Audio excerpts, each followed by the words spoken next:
अस्सलामु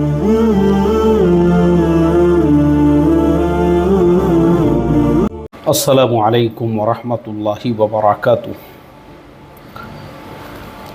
बिस्मिल्लाहिर्रहमानिर्रहीम। नहमदुहु व नुसल्ली अला रसूलिहिल करीम व अला आलिहि व अस्हाबिहि अजमाइन। अम्मा बाद। मोहतरम भाइयों, बुजुर्गों, दोस्तों, हमने आज से चंद रोज़ पहले अपने घर में इस्तेमाल होने वाले जो इलेक्ट्रॉनिक इक्विपमेंट है उसके बारे में आप लोगों से ये कहा था कि देखो, बारिश का मौसम है और अभी तो आप लोग देख रहे हैं कि पुणे जैसे शहर में बहुत सारी सोसाइटीज़ ऐसी है जो एक एक फ्लोर तक पानी में डूबी हुई थी।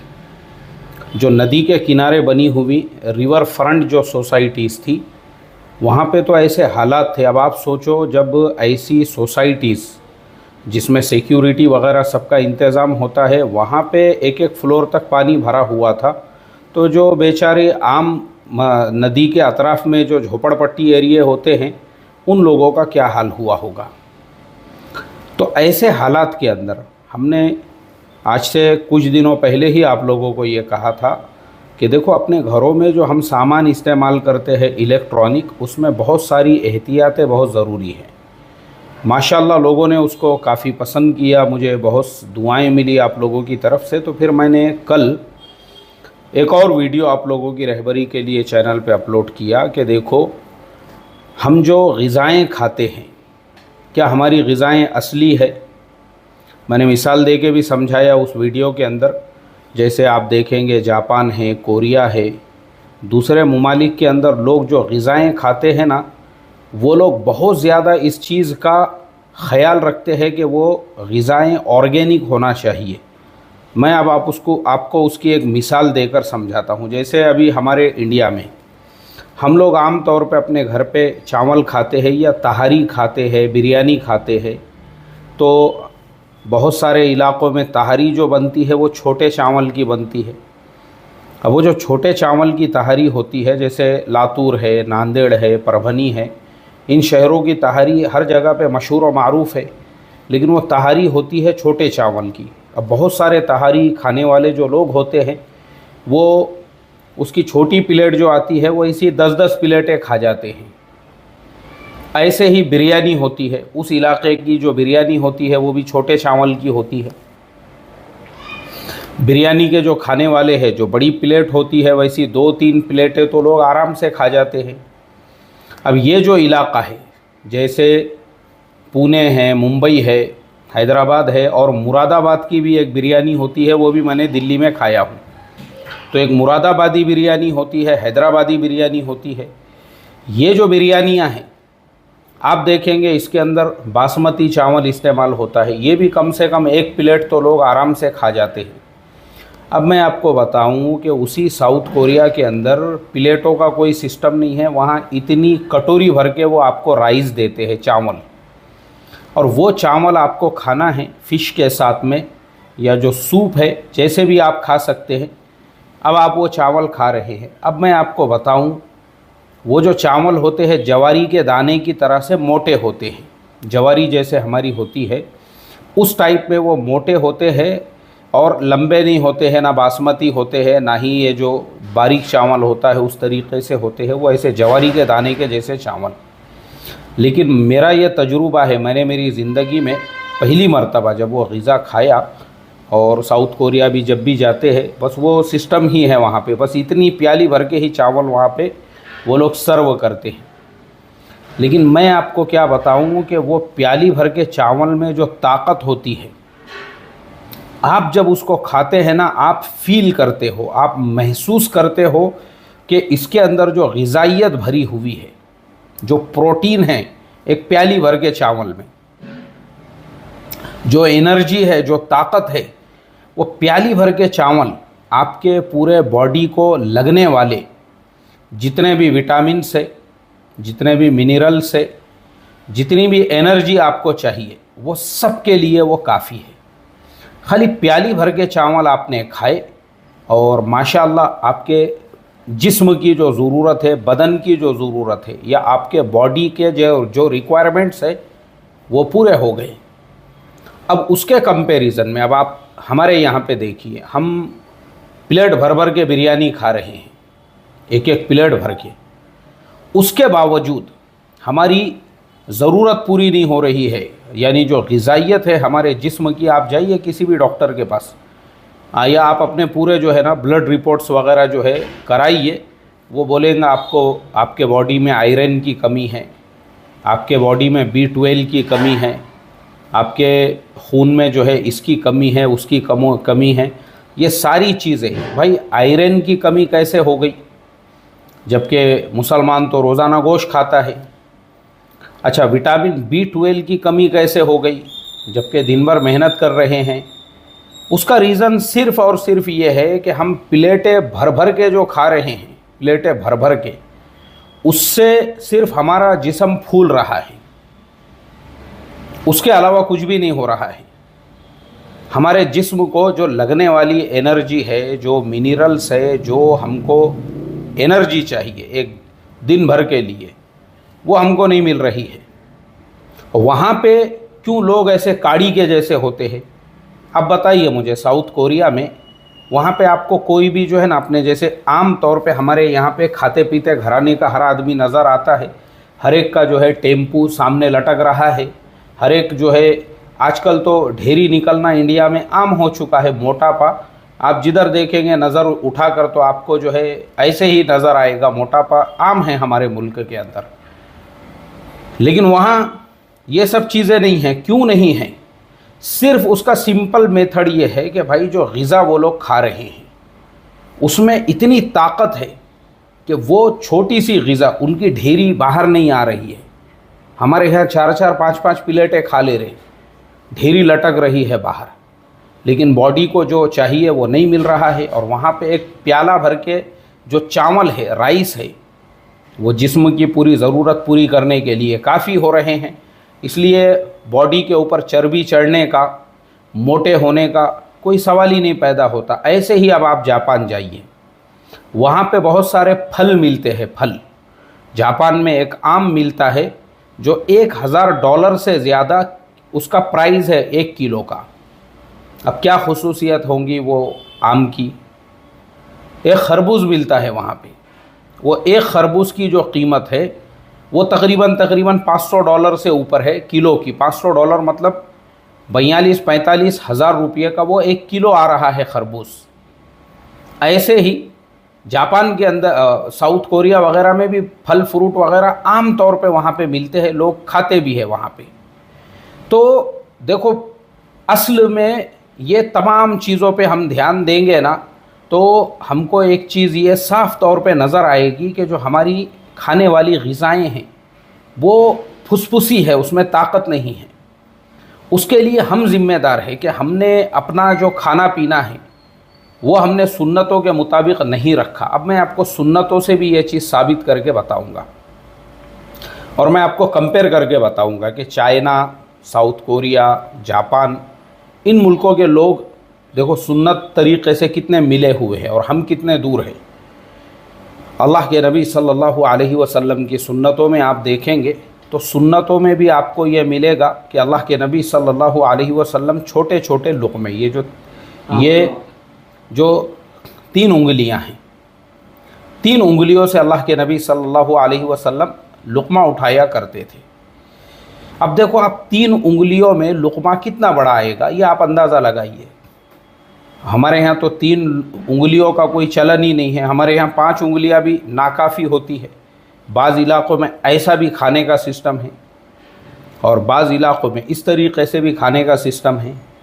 3 उंगलियाँ तो नाकाफ़ी है हमारे यहाँ पे, लेकिन ये सुन्नत है।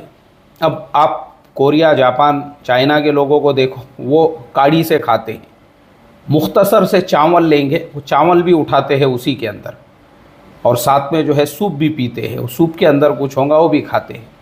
ये जो सुन्नत थी अल्लाह के नबी सल्लल्लाहु अलैहि वसल्लम की, आपको सिमिलर तौर पे वो सारे मुल्कों में मिलेंगी।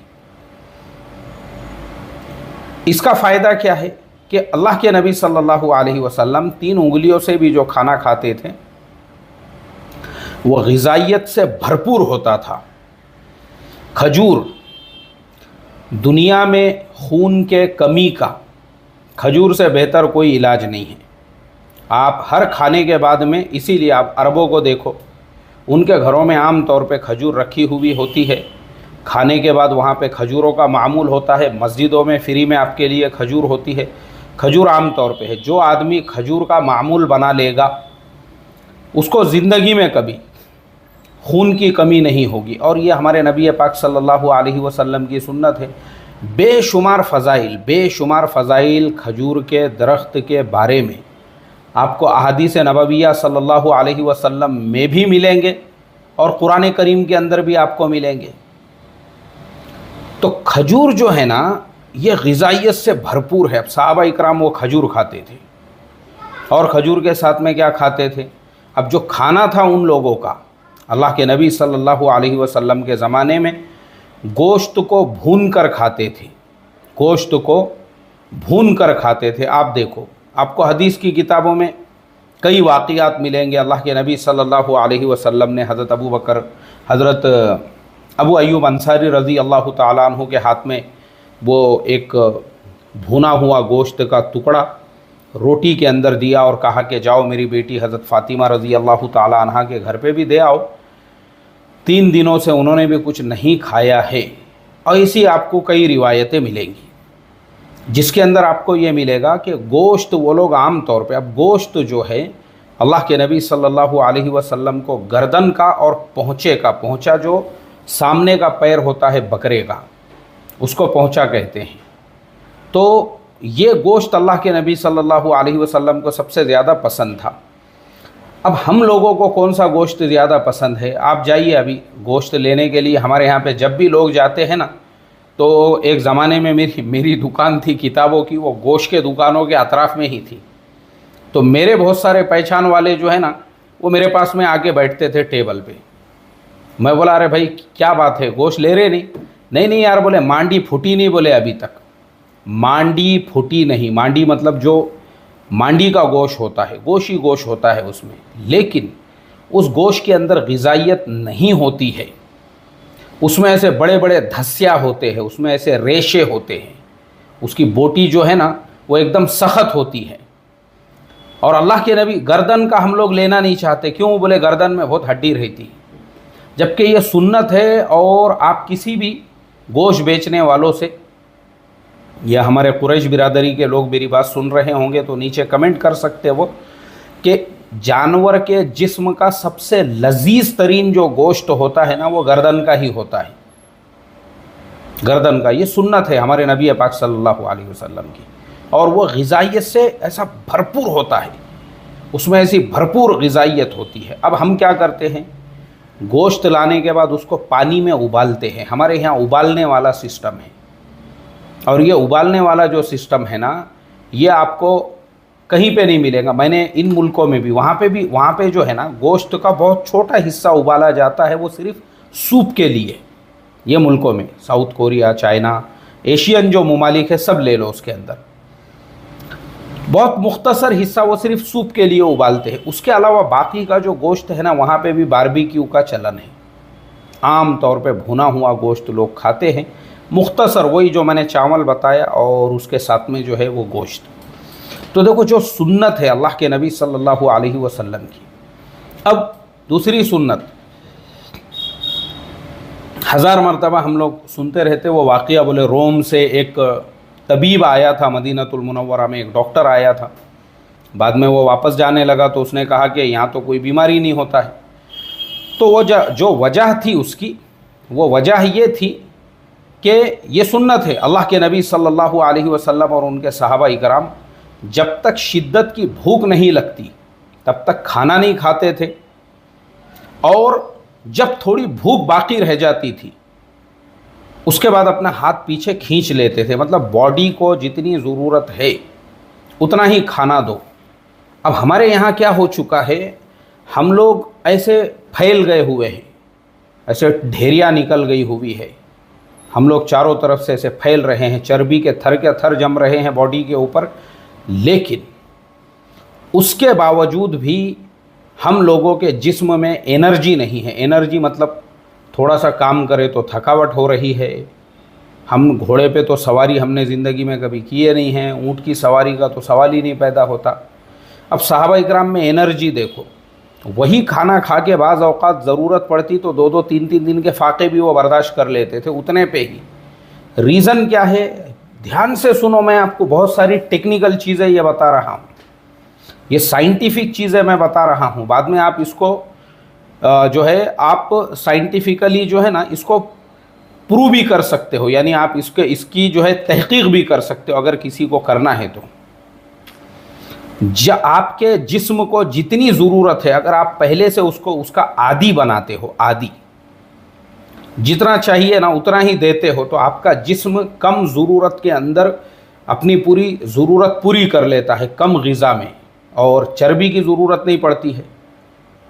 बॉडी में चर्बी जो है वो जमा ही नहीं होती। चर्बी कब जमा होती है, जब तुम इतना खा रहे हो। अब हमारे जिस्मों में हम खा तो खूब रहे हैं, एनर्जी नहीं पैदा हो रही है, ताकत क्यों नहीं पैदा हो रही है? उसका रीज़न ये है, सुबह हम लोग उठ गए नींद में से कि हमको चाय चाहिए, टोस्ट चाहिए, डबल रोटी चाहिए, पहला खाना हमारा वो।